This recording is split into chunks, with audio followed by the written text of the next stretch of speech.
Hello everybody, welcome to Sold Exclamation Point. Today we did pickup day for K-Bid. Um, it was sort of a weird auction. It was sort of, we're cleaning out a bunch of stuff. So I'm selling chairs and chainsaws and all sorts of weird stuff. It really wasn't part of the business per se. More of a cleaning out junk that's getting in our way.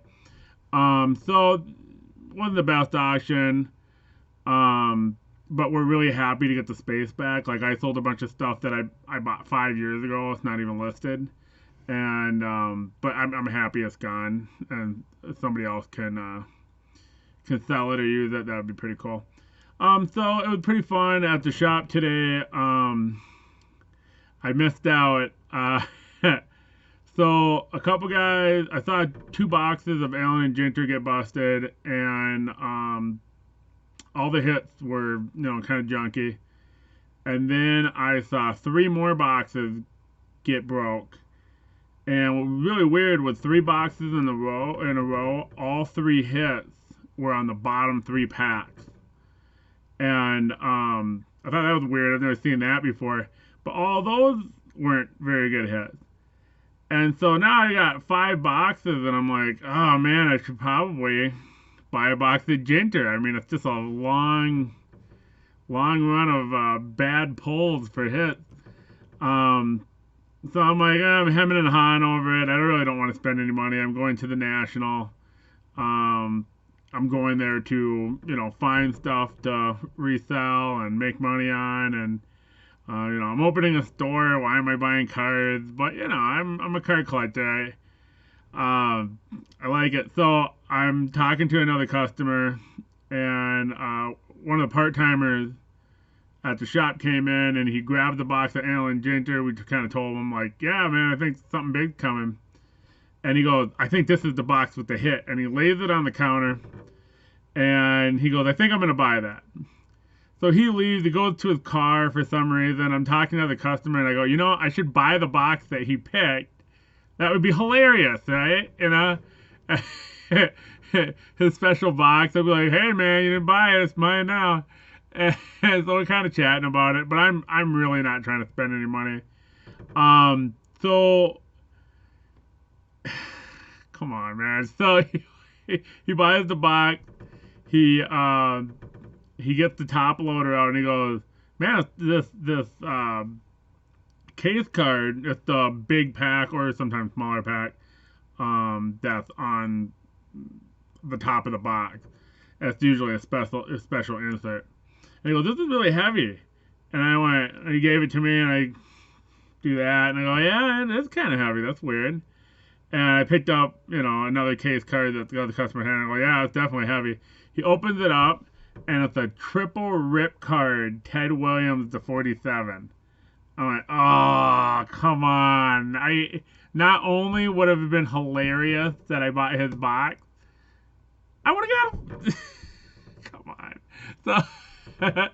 So, I mean, I wish I would have started filming at that point, because what proceeds to occur is at least a 45-minute discussion on ripping the card and who's going to buy the card to rip the card, and should you sell it, and what's exactly in a triple rip card.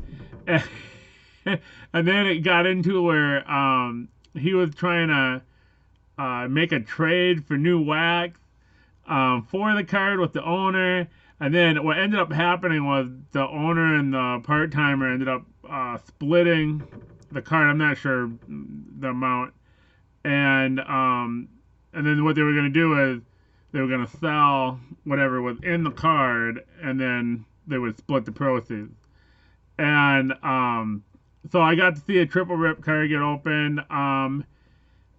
The last sale on Ted Williams, the 47, was $400. I thought the value right now is about $350, because that was the first one that sold. And the first one that sells out a new product, that's usually going to be your high price. And then you go down from there. Some exceptions. So what you pulled was you get a stained glass minis at 25, and then you get 2 of these rip card minis, or you can get a 1-on-1 wood, a 1-on-1 metal. So it was like a lot of intrigue. I mean, that's where some of the biggest hits are going to come out of those triple rip cards. And so they did all right. They didn't get their money back on what the Williams would have been on rip, but we got a Hank Aaron to 25, stained glass, really really nice. We saw some big prices on some stained glass. A Ricky Henderson, limited. I can't remember what it's called, limited rip card, whatever. And a Roberto Clemente. So the Clemente was cool. So it was really cool to see a rip card get open. Actually, it was the second rip card I saw get open. The other one was a David Price. And that's a good rip card to get because you get it. It's numbered to 75. Who gives a crap? Rip it open. Nothing great in that rip card either. So I don't know. There still might. I saw 2 more boxes get open. There still wasn't anything great coming out of them. And then somebody left right before I went with a couple boxes and went home. So the big stuff might be in there. I don't know. But it was a really fun day. We were arguing with each other about, the greatest quarterback and LeBron versus Jordan. And it was a really fun day. And then every once in a while, K-Big customer came in and helped him get his stuff. So it was a really fun day. I had a lot of fun today. So that happens a decent amount. I mean, these are fun guys. If you live in Minnesota, definitely check out Absolute Sports Cards in Savage, Minnesota. It's a real fun place to hang out, especially on Thursday. Thursday is their trade night, so they tend to get more customers coming in and a lot of wheeling and dealing. So a lot of fun. All right, into sales. I figured I'd give a little synopsis because I actually don't have a whole lot of sales. But let's get into it. So first one up, we got a nice Reebok Windbreaker. It's not vintage. I think it's early 2000s. But the color is real nice. It's blue with these green stripes on it with the bright yellow logo. I bought it because of the color. $30 for the Windbreaker. Couple hats. Sold another Bourne Braves. This is one of those things where, if you sell one in a listing and you have multiple, you will tend to sell more off of that listing in a relatively short period of time. $30 for the Bourne Braves. A nice 47 brand Philadelphia Phillies snapback. 22 for the Phillies. We have 3 pennants. So let's see. Okay, so 1982. St. Louis Cardinals signature pennant. Heavy stain. It's not real bad other than that, but it's really, really heavily stained. I still got 18 for it. So definitely look these up. If it's 87 Twins or 91 Twins, it's not worth a whole lot. But if it's 90 Reds or 88 Dodgers, it's worth quite a bit. There's no quick and fast, like, the signature pennants are worth a good amount or they're not worth anything. It really depends on the year. It depends on the team. And so it's really weird because, like, 87, super common, 88 rare, 90's rare, 91's common. There's no real rhyme or reason to it. The only thing I'm wondering is, because Windcraft is based in Minnesota, I wonder if when the Twins won the World Series that they really ramped up production, because the ship to the local stores is a truck ride over. They probably could even deliver themselves and save a ton of money, and they could really boost production. It's a weird theory I have. I have no way of confirming that. Maybe one day I'll talk to people at Windcraft and find out, what the deal with the rarity on those are. Next up, real nice 70s William and Mary. Just real nice. There was a decent number of these listed. I think there was 3 or 4 of them. So we priced it pretty aggressively and got 21 for it. Next up with the pennants was this really cool 70s remake of a world champion Yankees pennant for 1936 to 1939. How do I know it's 70s? 1, it's heartfelt. But 2, it came in a collection and everything was 70s, maybe a little bit of 60s. if everything's 70s or 60s, then you don't have a 1936 pennant. But that being said, it's hard felt. It's a dead giveaway. Also, no tassels is another way of knowing that it's a more modern reprint, even though it is a vintage pennant. The Yankees got 38. I actually thought that was going to be a real heavy hitter when I got it, but there are a couple other ones listed, so not as rare as I thought originally. That's why you always do your comps. And last up, the Smoky Collection. I got an interesting lot that sold. It's all Nashville Sound players and all 96 best, like that, or 97 Nashville Sound team sets. So 15 of these. I won't show them all. I don't think there is a star in here. There's a Nelson Cruz, but pitcher Nelson Cruz, so not who you would think. Yeah, so there's no real stars in here, but 15, the Smoky Collection. The guy was able to get the 25% discount for buying 10 or more. So he's into them about $3.50 a piece. And that went for $60, maybe more like $4 a piece. So $60 for the 15, the Smoky Collection.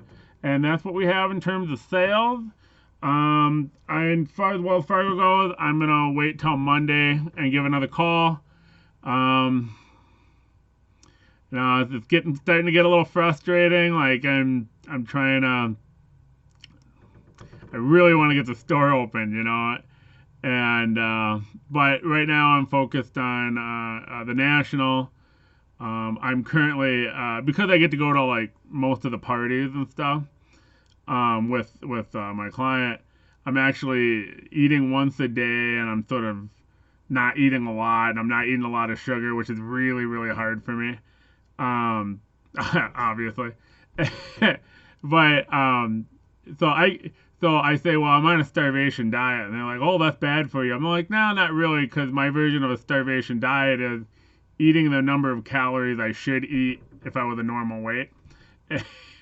But, so I'm just sort of, I'm kind of cutting sugar and just kind of eating my, 2,100 calories. So I should weigh like 210. So what will happen is instead of feeling kind of sour when I have bad stuff at the National, it'll feel like a bottomless pit that I'm throwing food down, And so if I do real good the next, I've been doing it for like a week. So if I do real good until we go to these parties and stuff and eating out, I'm actually gonna enjoy my time instead of feeling like, oh, I ate this really good. It's making me feel kind of crappy. So yeah, so that's what I'm doing now. But I will check Wells Fargo on Monday. Hopefully I'll get some news. I would at least like to know, okay, there's nothing Wells Fargo can do. Let's go to the next bank. I talked with my banker. He said that he knows, former Wells Fargo employees that are bankers at smaller banks. And a lot of times those small banks, the banker is also the underwriter. And so I can sit down and actually talk to them and tell them about my business and go, hey, this is a good investment. It's worthy of a loan. And they can actually make the decision rather than the banker taking that information and sending it to, an army of trolls that say no to everything. So, so right now I'm looking for 35,000. I got 15.